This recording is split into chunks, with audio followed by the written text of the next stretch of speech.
Mengapa doa tidak dikabulkan Allah? Ada 4 sebab. Yang pertama, mat'amuhu haram, makanannya haram. Masyrabuhu haram, minumannya haram. Malbasuhu haram, pakaiannya haram. Wa ghudhiya bil haram, diberi, disuap makanan haram. Anna yustajabulah, apakah mungkin doanya dikabulkan Allah? Lidah yang dia pakai meminta kepada Allah adalah lidah yang dia pakai untuk makan haram.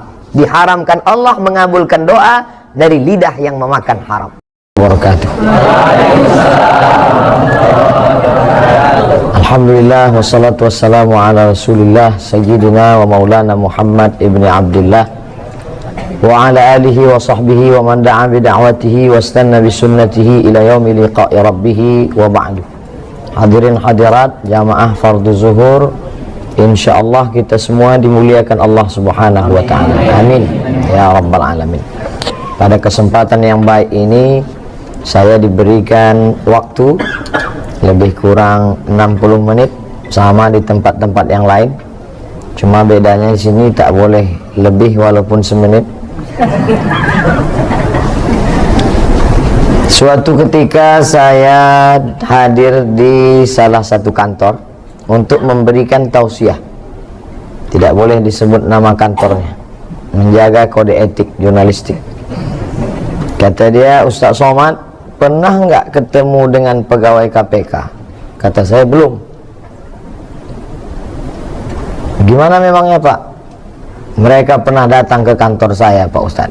Terus saya beri mereka seperti tamu yang lain, saya beri makan, mereka kasih minum, tapi mereka tidak mau.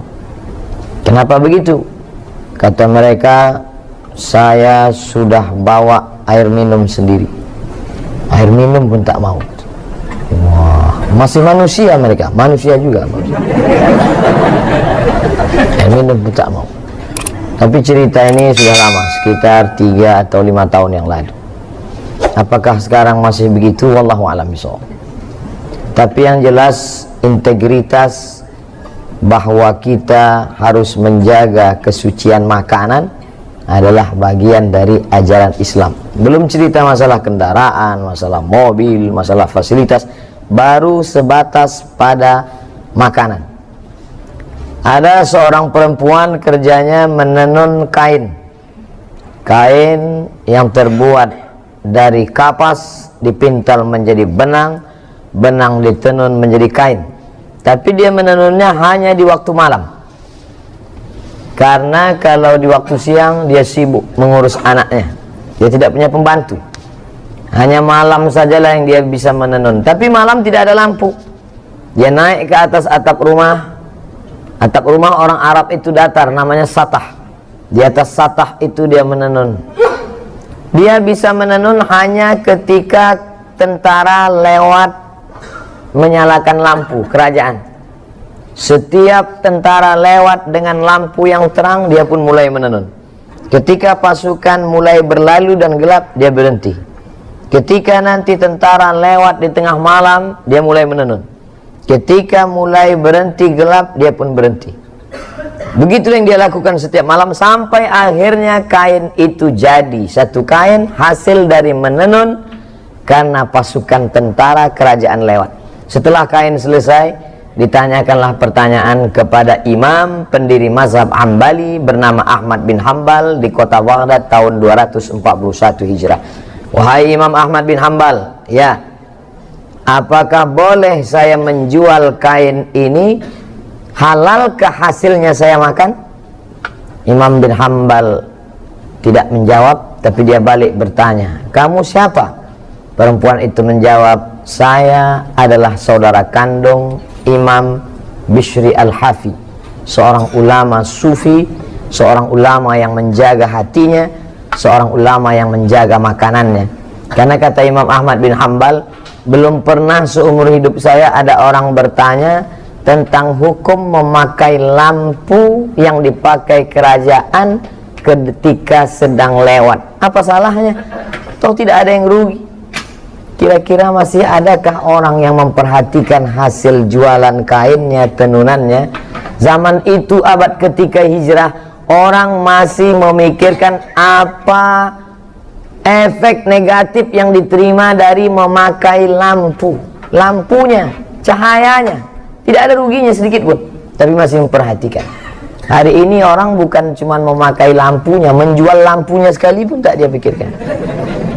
Yang penting saya bisa nyaman, saya bisa tenang, saya bisa. Oleh sebab itu maka masalah kejujuran terkait dengan makanan. Makanya di antara doa yang diajarkan Nabi SAW, Allahumma inni a'udzubika min ilmin la yanfa'. Aku berlindung kepada Engkau ya Allah dari ilmu yang tak bermanfaat. Apa guna ilmu tak bermanfaat? Banyak profesor, banyak doktor, banyak PhD, Doctor of Philosophy, banyak orang berkarya, tapi tak ada manfaat ilmu akibat dari tidak memperhatikan makanan. Makanan amat sangat penting, karena makanan akan menjadi setetes darah, dan darah akan masuk ke dalam jantung.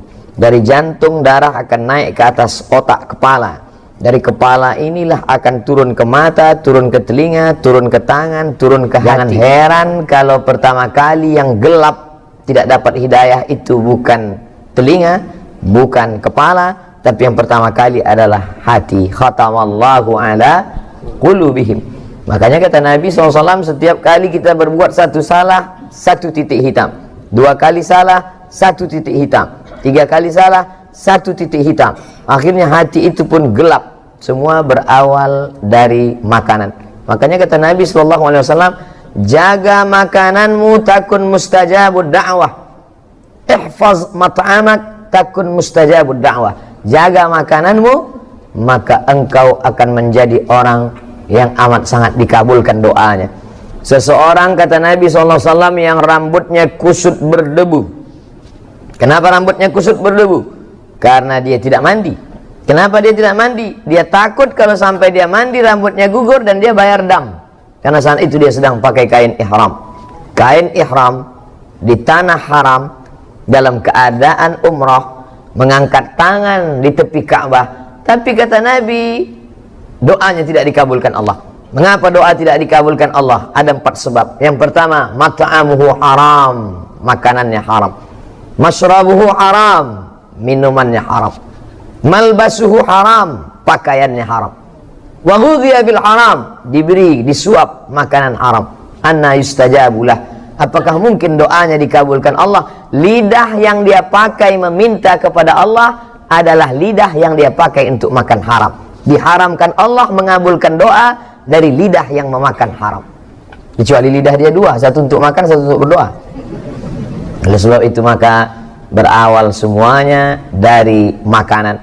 Makanya sahabat Nabi bernama Abdullah ibnu Umar radhiyallahu anhuma suatu ketika mengorek setengah kurma, bukan satu butir kurma, setengah kurma dia korek dari dalam tenggorokannya. Sahabat yang lain heran, muntah tidak apa-apa, tapi mengorek sampai muntah bisa jadi haram, makruh kalau sebabnya. Tapi ini kenapa engkau korek? Apa kata Abdullah ibnu Umar? Tadi aku makan satu kurma, setelah itu aku makan sebelah, yang satu masih tertahan. Datang orang lalu mengatakan, kamu tadi makan apa? Saya makan kurma. Kurma itu dari siapa? Dari si fulan yang memberikan makan kurma. Kamu tahu tidak kalau dia itu hasil usahanya syubhat? Syubhat masih remang-remang, belum pasti betul haram. Tapi Nabi mengatakan, famanittaqas syubhat, siapa yang menjaga dirinya dari syubhat, faqad istabra'a lidinihi wa 'irdihi, dia sudah menjaga agamanya dan menjaga kehormatannya. Dulu orang yang menjaga makanannya dari yang syubhat, dari yang tidak jelas ini, orang itu disebut dengan orang yang wara. Wara artinya menjaga diri dari yang syubhat. Takwa menjaga diri dari yang haram. Dulu kalau ada orang mengatakan, tadi baru saja ada orang datang membawa uang kemari dan saya menolaknya, orang itu akan dikatakan kamu adalah orang 2, wara atau takwa. Hari ini kalau kita berkata, tadi ada orang membawa harta yang banyak tapi saya tidak mau, saya tolak, maka sepakat teman-teman kita akan berkata, kamu adalah orang yang bodoh. Kenapa tidak diambil? Itu haram saudaraku. Aku tidak ingin merusak doaku, lidahku.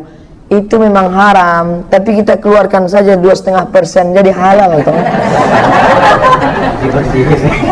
Dia bahkan tahu bagaimana cara membersihkannya. Itu memang haram, brother. Tapi kalau kita pergi ke umroh, kita nangis di pintu Ka'bah, selesai. Menangis di pintu Ka'bah, ya Rab, ya Allah, ya Allah. Bagaimana mungkin memberikan sesuatu yang haram? Berapa banyak orang yang sampai ke tanah suci berharap kepada ampunan Allah. Labbaik Allahumma labbaik, labbaik la syarika lak labbaik. Apa jawab malaikat? La labbaik wala sa'daik. Kau tidak dapat haji mabrur, umrahmu tidak diterima. Kenapa begitu? Zaduka haram, karena kau berangkat dengan uang haram. Apa sebetulnya judul ceramah Ustadz Zuhur ini? Yaitu berangkat dari pegawai KPK tidak mau kasih minum tadi. Dia bawa air minum. Saya lupa, kalau saya tahu saya bawa juga air minum dari rumah. Saudara yang dimuliakan Allah Subhanahu wa taala, hari ini yang paling mahal adalah integritas. Hari ini yang paling mahal adalah harga diri. Betapa banyak orang menjual harga dirinya karena ada yang lebih mahal dalam diri dia, dunia. Sedangkan kita mengatakan dunia beserta isinya hanyalah setengah sayap nyamuk. Begitu Nabi SAW mengajarkan. Berapa banyak orang berebut sayap nyamuk, berapa banyak orang mencari sesuatu hanya sayap nyamuk. Makanya orang beriman itu melihat dunia ini kecil saja. Kalau dapat tidak terlalu bahagia, karena yang dia dapat hanya setengah sayap nyamuk. Dan kalau tidak dapat pun tidak terlampau sedih, karena yang hilang itu pun setengah sayap nyamuk. Tapi kadang kita bisa kan mengomongkannya saja. Ketika sampai kita alami, ternyata setengah sayap nyamuk itu sebesar setengah sayap Boeing bagi kita. Setengah sayap nyamuk, itulah digambarkan Nabi SAW. Dalam perumpamaan lain Nabi mengatakan, celupkan ujung jarimu ke tengah samudra, falyanzur bima yarji, angkat pandang apa yang melekat di ujung jari. Apa yang menempel di ujung jarimu, itulah dunia. Setetes, dua tetes. Apa yang tinggal, itulah akhirat beserta isinya. Jadi kalau ada orang terlampau mengejar dunia, maka dia hanya mengejar setetes. Kalau terlampau bahagia, bangga, sombong pada yang setetes. Tapi kalau dia sanggup mengatakan itu, aku tidak apa-apa, karena yang dapat itu juga setetes. Andai tidak dapat pun tidak terlampau sedih, karena yang hilang pun juga setetes. Tapi saya tidak ingin setelah kajian ini lalu semuanya meninggalkan dunia. Rapat pegawai KPK, gimana visi misi kita ke depan? Mohon maaf Bapak pimpinan, ini hanya status ini semua. Bukan itu yang saya maksud. Bagaimana mengecilkan dunia sehingga yang besar hanya Allah. Bagaimana melihat manusia ini semuanya kecil, jabatan, kekuasaan, harta benda, yang besar adalah Allah. Di sini kita membesarkan Allah, di sini kita mengagungkan Allah. Yang kita angkat kedua tangan sambil berkata, semuanya kecil, hanya Engkau saja yang besar. Allahu Akbar. Di sini di awalnya semuanya kita serahkan pada Allah. Inna salati wa nusuki wa mahyaya wa mamati lillah. Sebelum salam itu kita ulang sekali lagi, 4 kita serahkan pada Allah. At-tahiyatul mubarakatu salawatu thayyibatu lillah. Hanya orang yang sampai pada level ini saja yang salamnya dijawab oleh Rasulullah sallallahu alaihi wasallam. At-tahiyatul mubarakatu salawatu thayyibatu lillah. Setelah sanggup meninggalkan yang 4 ini, barulah kita diterima Rasulullah. Assalamu alayka ayyuhan nabiyyu wa rahmatullahi wa barakatuh. Jangan ucapkan salam pada Nabi sebelum kau sanggup mengesampingkan 4. At-tahiyatul, puja-puji, keagungan. Ustadz enak aja ngomong gitu. Ustadz kan nggak punya kemuliaan, nggak punya status sosial tinggi, nggak punya jabatan. Oke, kalau gitu ke diri pribadi, follower, viewer. At-tahiyatul mubarakatul, segala keberkahan. Salawatul, segala doa-doa. Thayyibatul, semua kebaikan, kemuliaan. Bukan punya kita, lillah, punya Allah Subhanahu wa ta'ala. Tapi bicara begitu kan menggerakkan lidah. Apa susahnya? Actionnya bagaimana? Maka ada orang-orang yang menurut sebagian kita luar biasa. Menurut sebagian kita apa yang dia lakukan ini luar biasa, tapi bagi dia di hadapan Allah itu hanya biasa-biasa saja. Kadang kita tidak bisa merasakan apa ceramah yang di belakang, kenapa beda sama yang di depan. Saudara yang dimuliakan Allah Subhanahu wa taala, suara saya jelas sampai ke belakang? Jelas, ha? Ada layar, Masya Allah. Ibu di belakang walaupun tidak melihat saya secara langsung, anggap aja kalian sedang menyaksikan youtube.com. Artinya apa? Hidup ini makan, pakai, tak lebih daripada itu. Punya rumah yang besar, pakai. Punya makanan yang enak, makan. Makan, pakai, tak lebih, tak kurang dari itu. Ma'akalta yang kau makan akan busuk, wa malabista yang kau pakai akan lapu. Kalau dulu orang mengatakan hidup ini cuma makan pakai, malah sekarang makan pun tidak. Berapa banyak saya acara di depan pejabat-pejabat, orang-orang hebat, tidak makan sama sekali. Saya malah heran, ini makanan enak-enak sekali, mereka tidak makan. Nggak dimakan Pak, kolesterol. Nggak dimakan Pak, diabetes. Nggak dimakan Pak, jantung koroner. Saya habisi semua. Makanan kok dicari pagi, petang, siang, malam, peras keringat, banting tulang, tidak dinikmati. Betul kata syair orang Arab, berapa banyak orang mencari makan, tapi dia pun tak sempat untuk menikmatinya. Pakaian, sehebat-hebatnya pakaian, sekaya-kaya orang, setinggi-tingginya jabatan, pakaian paling tebal 3 lapis. Satu pakaian di dalam, singlet, underwear. Yang di luar ini, yang nomor 3 aksesoris. Ini saya pakai supaya orang tahu saya ustadz gitu. Kalau tidak, saya memang tidak pakai sorban. Saya kemana-mana biasa aja jalan. Cuman beberapa kali kemarin waktu saya sedang duduk di pesawat, lewat itu yang bagi nasi. Apa kata dia? Mirip sekali dengan Ustadz Somad ya. Mati saya. Dan makanya saya pakai sorban ini. Pakaian adalah status. Dengan pakaianlah kita bisa membedakan mana ulama, mana orang biasa. Makanya mufti-mufti kerajaan di zaman dulu jubahnya dibuat 2 lapis. Satu jubah putih di dalam, yang kedua jubah hitam di luar. Sorbannya dipakai. Al-Azhar menunjukkan status. Di luar ada sorban putih, di dalam ada topi merah, lengkap dengan jambulnya. Kalau sudah dipakai itu menunjukkan dia hafal Al-Quran. Pakaian adalah status sosial, tapi manakala ketika kita menghadap Allah Subhanahu wa ta'ala, semua pakaian yang menunjukkan status lepas. Belum pernah lama hidup banyak dirasa, jauh berjalan banyak dilihat. Belum pernah saya melihat orang mati Islam bersyahadat pakai pakaian yang dia pakai dulu. Sehebat apapun itu, semuanya akan tinggal. Belum menghadap Allah saja di dunia sudah lepas, apalagi ketika menghadap Allah Subhanahu wa ta'ala. Mana pakaian yang akan kau bawa? Yatsma'ul mayyita thalathun, yang mengiringi mayat ada 3. Yang pertama, maluhu, hartanya. Mobil yang paling mahal ikut mengiring sampai ke pelataran parkir. Belum pernah saya hadir pemakaman ikut mobil-mobilnya masuk dalam. Ahluhu, keluarga, anak, cucu, menantu, kawan, sahabat, andai tolan, satu kantor, alumni, alma mater, menangis mereka satu angkatan, hanya sampai pintu kubur. Istri yang tersayang, paling disayang, yang katanya buah hati belayan jiwa, itu pun hanya menangis di pintu kubur. Ramai-ramai orang menahannya. Ibu sabar bu. Tidak, saya mau tetap masuk ke dalam. Tetap mereka tahan, jangan bu. Padahal andai dilepas pun enggak juga dia mau masuk ke dalam. Cobalah. Saya beberapa kali itu saya perhatikan, begitu semangatnya mereka menahan, jangan. Saya diamin aja, biarin aja, nggak akan masuk dia ke dalam. Kita tahu kok itu action aja. Mohon maaf ibu-ibu, saya bisa ngomong gitu karena ibu jauh di belakang. Artinya apa? Apa yang kita amalkan, kita bawa hari ini, itulah yang akan kita tunjukkan nanti di hadapan Allah Subhanahu wa ta'ala.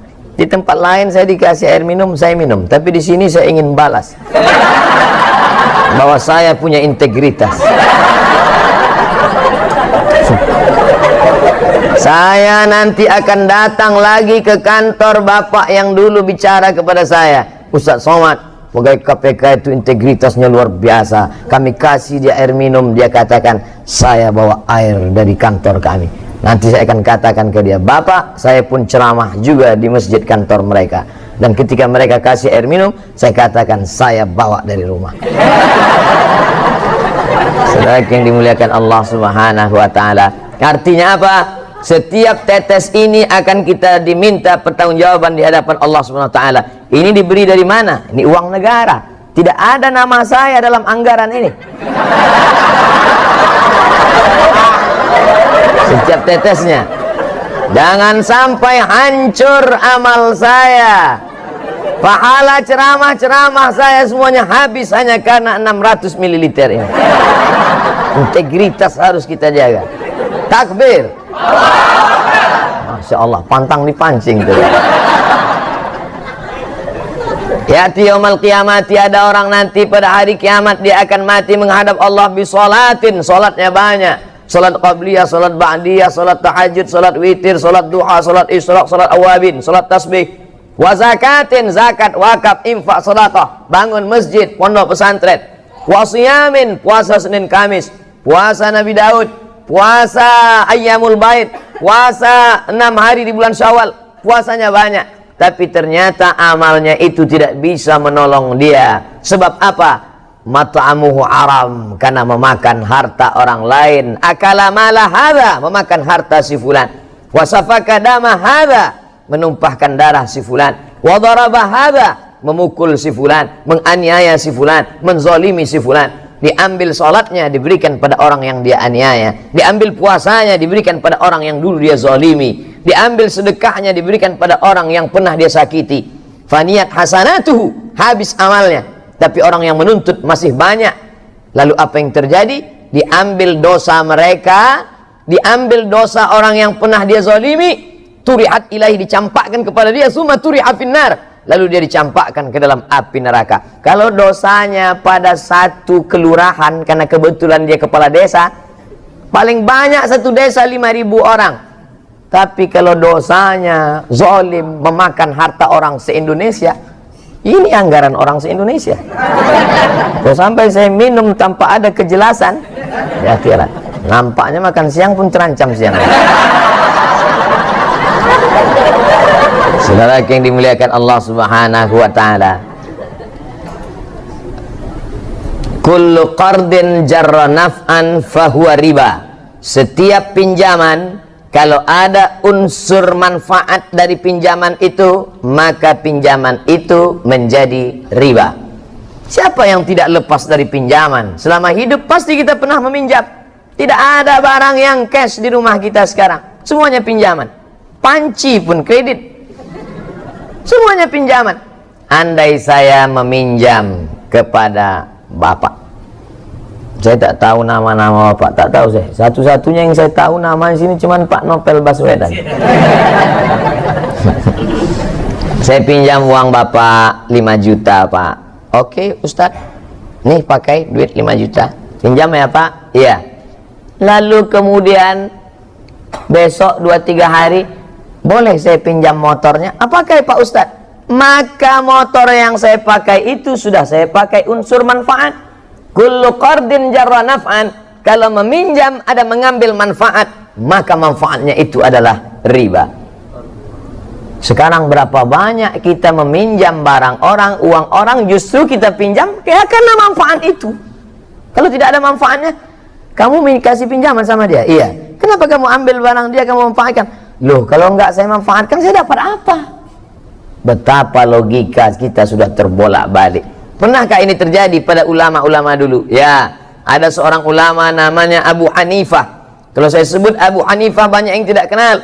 Saya sebut nama lengkapnya Nu'man bin Thabit, juga tidak kenal. Tapi kalau disebut Imam Hanafi, oh, makanya kalau kenalan sama orang, tanya nama lengkapnya. Nama siapa? Abdul Somad. Oh itu, UAS itu juga. Ustaz Abdul Somad. Abu Hanifah, Nu'man bin Thabit, Imam Hanafi meninggal di Kufah, Irak tahun 150 Hijrah. Kemudian ada orang meminjam uang dia, dan ketika itu dia bertamu ke rumah orang tersebut. Di depan rumah orang itu ada sebatang pohon kayu yang rindang, dan dia tegak di tengah panas. Datang orang melihat, Imam Hanafi, iya, kenapa tidak bernaung di depan rumahnya, kan ada pohon kayu, tegak saja di bawah pohon itu, kenapa? Dijawab Abu Hanifah dengan argumen tadi, kullu qardin jarra naf'an fahuwa riba.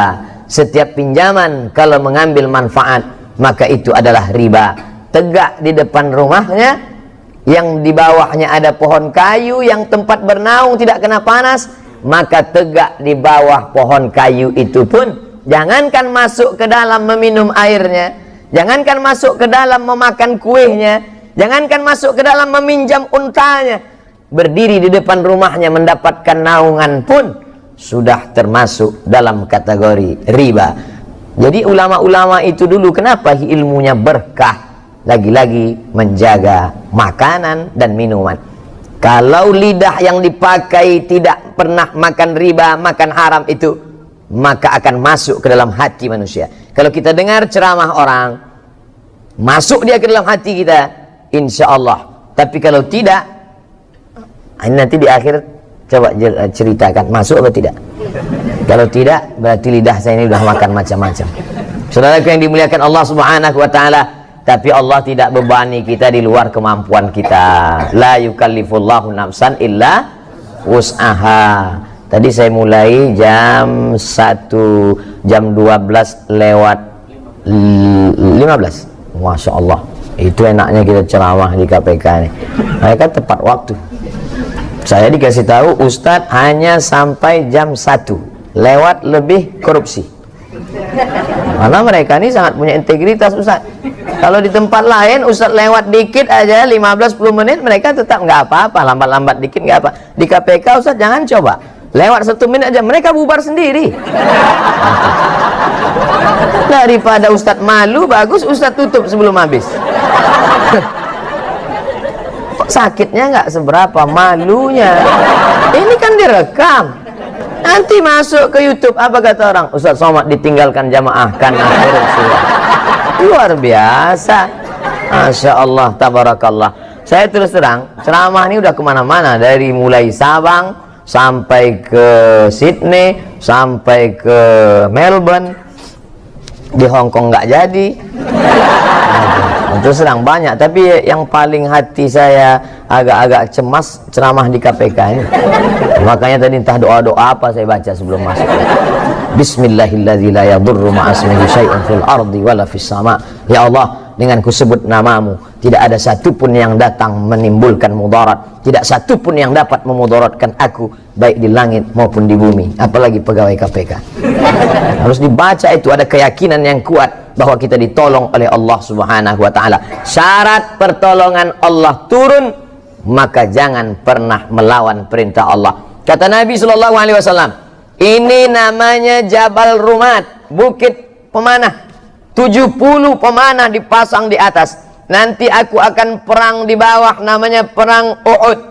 Kalau pasukanku menang di bawah, kamu jangan turun. Dan andai aku mati bersimbah darah, kalah pun kalian jangan turun. Tetap pasukan pemanah di atas. Ternyata yang namanya manusia lupa dan lalai.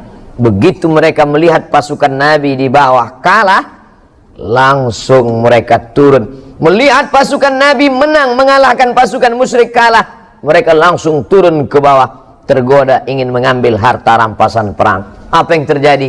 Datang pasukan Khalid bin Walid dari belakang. Waktu itu dia belum masuk Islam, tahun ketiga. Turun dia menyerang dari balik.